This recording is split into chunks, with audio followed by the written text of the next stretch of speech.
Alright. Hello, hello, hello. You are probably here to make trees, and that is fine because I'm also here to make trees with you.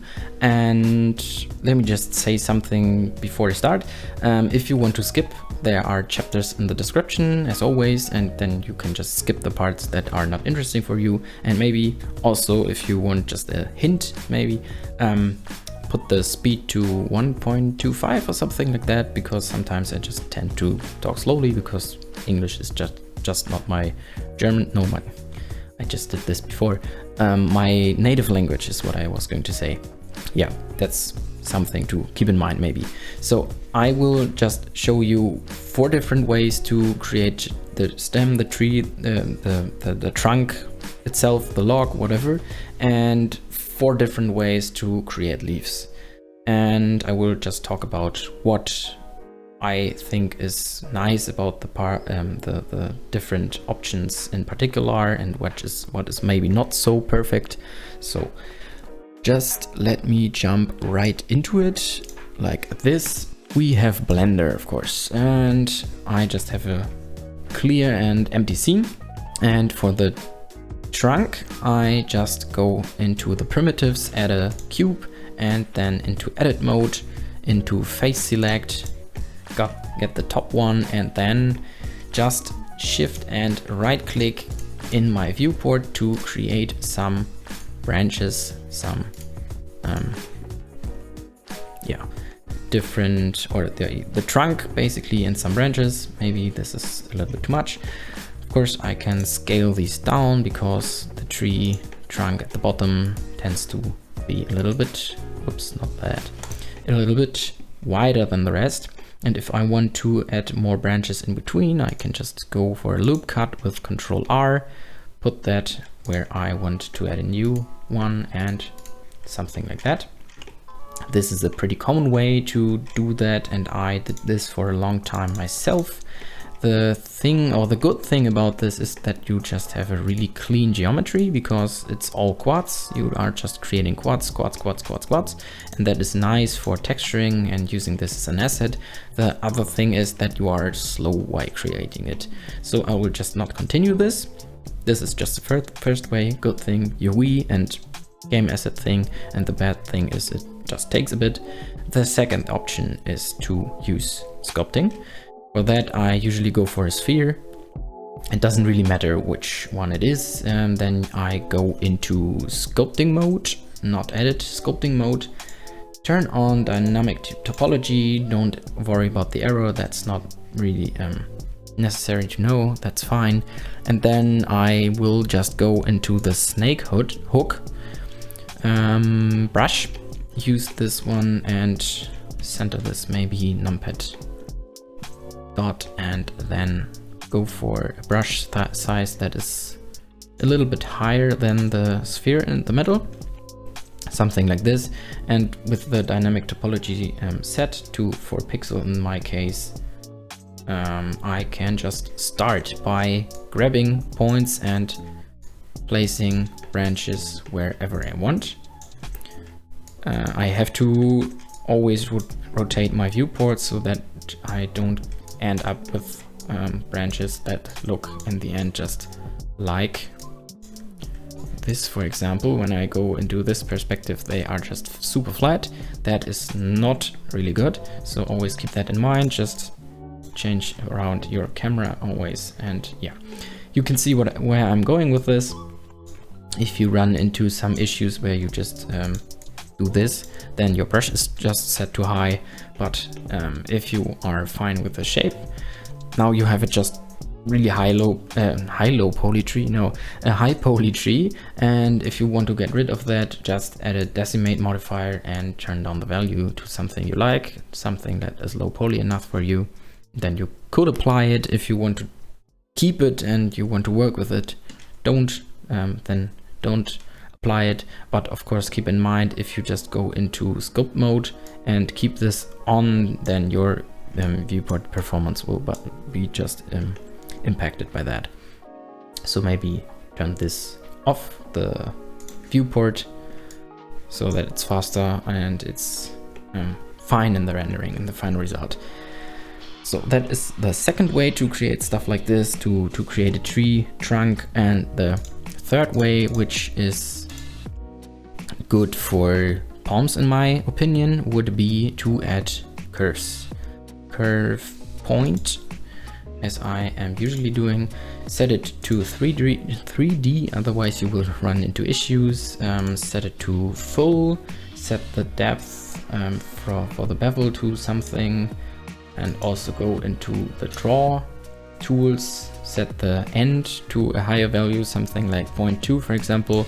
So now it just tapers at the top.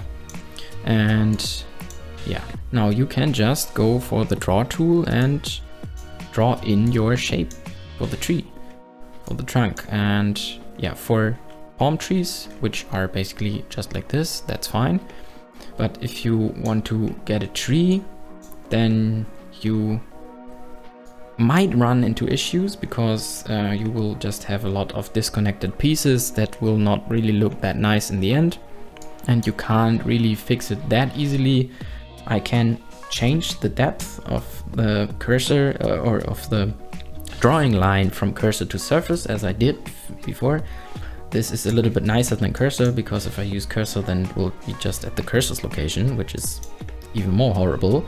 In this case it might work, but in a lot of cases, as we just had here, it just does not at all.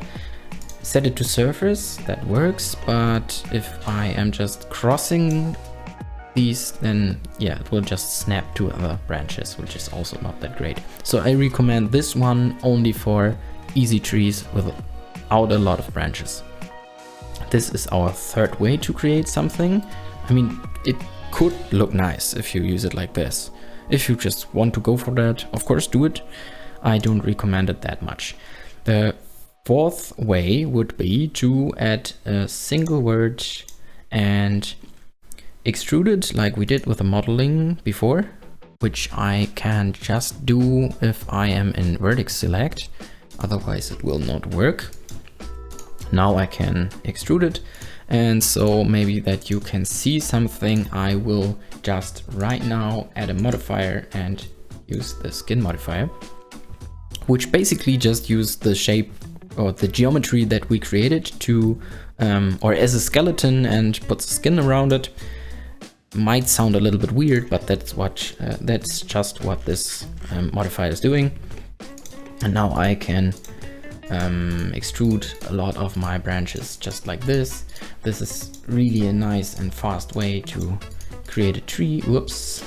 And if I want to see what I'm selecting, I could go into wireframe mode, of course, always. What I just did not do, change your perspective. If you do this, you have to really keep that in mind to not really mess up your tree shape. So this is really a fast way. I can add a lot of points just whenever I select a new point, then the extrusion will happen at that point, something like this.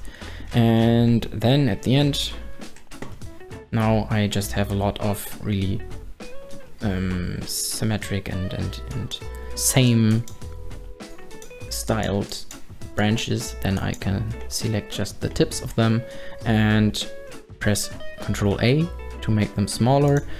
Don't forget to turn on proportional editing, that will help you. And then you can just select some more points that you want to have a little bit thickened, and just do the same thing, Ctrl A, and just move your mouth as well, your mouse in the opposite direction, and that will just make your tree look more like a tree and not like some, I don't know, weird creature, or I don't know, whatever. Something like this. And this is a nice and easy way, and it's also, yeah, really customizable. You can just add a lot more stuff. I can also add roots if I want, maybe something like this. Do the same thing here, scale these down, and now I have some roots. And if this is too low poly for you, you could just add a subdivision surface modifier to make it more high poly, which is kind of cool as it is. You could also, of course, add this before, then your branches are really smoothed out. I used that in the last tree that I did. I think that's also kind of nice. And yeah, you can just see the different options that you are creating with these. If you do it before, then you would maybe want to add some second one after. So the difference would be like this, basically. And now I can, of course, to make it low poly again, add the decimal modifier and turn the value down to something that is low poly. And of course, we can apply all the modifiers. We can keep it as they are so that it's customizable still. And yeah. So now we can just maybe even duplicate the tree and do some variations. Just grab this, use the proportional editing to make it a little bit greater, something like this. And then you have a second tree which just has a different shape, really fast, really quick, and will just look differently in the final result. I mean, it's just rough now, but you can do a better job, I'm sure of that. So now we have a trunk. Now we have the basis for the tree. Now what is missing are the leaves, of course. As I said, there's also 4 ways to do it. Basically, or maybe 3 plus 1, I don't know. The first one is to use mesh. Whatever you like, again. I will just go for icospheres at this moment. Yeah, just make it a little bigger, not too much. Now I can again add a modifier, the displacement modifier, use a texture and set the coordinates to global so that I have a lot of variation when I copy them. And just go for some value that I like on the strength, go for some texture values that I like, and then I can just copy this and scale this and place it everywhere where I want to have my leaves. I think you get the idea. And then you can just also create a tree shape just like this. And I will just not finish this. This is basically what you will do. And yeah, this stuff could look like this. I used this technique for exactly these trees. This is what I did. And if this is maybe not the right thing for you, then you might want to look into sculpting again. It's easy, it's not really too complicated. Now this time I will add another icosphere, make it a little bit larger than before. Again, go into sculpting mode and turn on the dynamic topology. And this time not the snake hook brush, but the blob brush. Use this one, and then I can just paint in some shape that I want to resemble the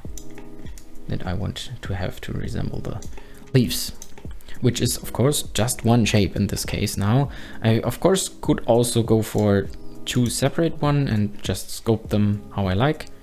There's no really anything that is stopping you from doing that. You can do whatever you want.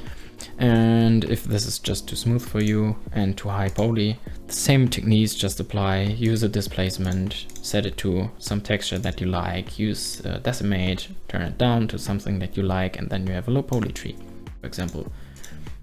Or it looks like this. Go for whatever you like, go nuts and create some beautiful trees. This is the second option. The third option would be to use metaballs. In this case, I would just use meta cubes so that also the rotation plays a role. And if you don't know metaballs, what they are essentially is cubes or whatever shape you're using for the metaballs, and they will just combine based on their distance to each other, as you can maybe see. And there's a couple of different options that I will just show you. You can see the influence area is shown with these little spheres inside. If I go into wireframe mode, then you can see it. And I'll just roughly fill in this shape, something like this. Just really fastly copy this, rotate it around this spot, move it down a bit, and then we have some beautiful, nice tree. Yeah, something like this. So there's a couple of different options on the right hand side in your panel, where you can just place all the options. There is the resolution that you can set, and the lower you set it, the higher the amount will be. So it's basically just telling the distance between between new polys, and yeah, the higher you set it, the lower the resolution. It's really hard today. The resolution will be. And then there is the influence threshold, which will just control how much these are influencing each other, basically. And you can also set this on the different, not on the main object, which is just the first one that you created, but also on the other ones. There is the option to go into edit mode, and then you have the stiffness and the radius, and that will also just control, I mean, the radius is basically just the size, and the stiffness then is just controlling yeah, how stiff the threshold, or the, I don't know really a good way to explain it, but you can see the effect basically. You can also set it to negative or something like that if you want, but this is what you can do with Metabolts. And then you could also convert it and use modifiers. If you don't convert it first, convert to mesh, then you can't. But if you convert it to a mesh, then of course you do. So I will just delete this and delete all the Metabol options as well. And the third one, no, the fourth one, the fourth option is to use geometry nodes. I just created a setup before for this kind of thing, geometry nodes, and then I just have a lot of different options. The base nodes that I used are these and not the other ones. I just also played around with some volume to mesh and stuff like that. So there is definitely some tutorials online. I have not done this before, but yeah, if you just have the geometries option, no, the geometry nodes option, then you just have a lot of control in the first part when you're just starting. So you can just do a lot of stuff randomly and procedurally, and control the size and the scale and the position and all of that just by using these sliders, and that will just give you the option to create a lot of variated trees. So I can just make this one look different with the same geometry nodes setup than the other ones. And yeah, that is also just really nice. Something crazy like this, for example, which is just a huge bush, and it's just based on the same setup. So that is just a bonus idea that I would recommend if you are working with a lot of different trees, if you're just planning to do a lot of different stuff. And if you just have your bases ready, you can also just apply your modifiers, which does not look that nice, but you have to apply all of them. It just doesn't work to apply only the geometries yet. I don't know, maybe in the future. Now, yeah, just separating them by loose parts, and then I have the control over each individual shape again. And if I want to center all the origins, of course, so that I can rotate them, I can just do that. Yeah, now I can just use these as the other shapes before. Just shade them how I like, and if I want to turn off the smooth shading, of course I can just do that. Just do that for all of these, and then I'm back to normal, basically. And that is basically everything that I have done. or that, yeah, I am just doing with this tree stuff, and that I could kind of recommend. As I said, for the trunks, I wouldn't recommend the first 3 options so much if you are just doing for something that should be aesthetically pleasing. If you're just going for something arty, I don't know, something to post on Instagram, for example, like I do, then I would just go for the fastest way, which is just the skin modifier.